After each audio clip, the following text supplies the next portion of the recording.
छवे महीना में कैसे है तोरा हो गइल लइका। छवे महीना में कैसे तोरा हो गइल लइका। समझा के हमरो बता द न तइका। छवे महीना में कैसे है तोरा हो गइल लइका। छवे महीना में कैसे भौजी हो गइल लइका।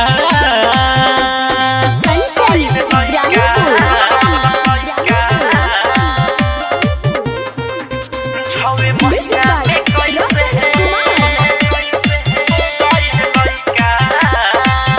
बाटे भैया के की तोरा यार के कथी दी जवाब पट्टीदार के।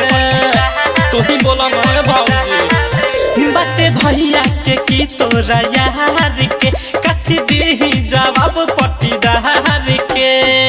तू ही गिन शादी से दिन बताबे के तना घिन कहला भैया के हमार भौजी खुशी ले लू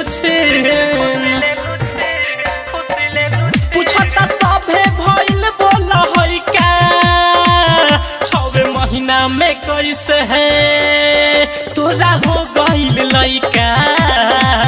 छवे महीना में कैसे भौजी हो गइल लइका।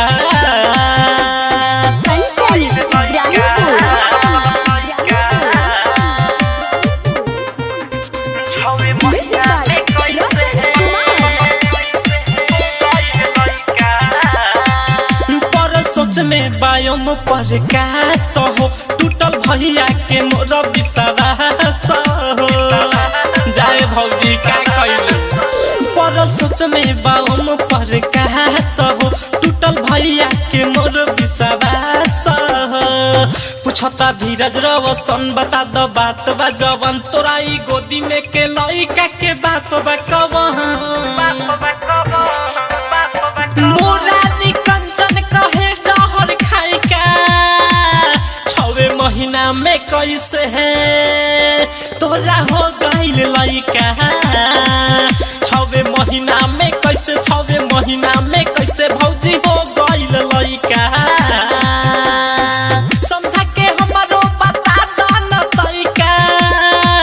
छवे महीना में कैसे है तोरा हो गइल लइका। छवे महीना में कैसे भौजी हो गइल लइका। बाघ आर्ट रिकॉर्डिंग स्टूडियो राजापुर सोनी बाजार सीतामढ़ी बिहार।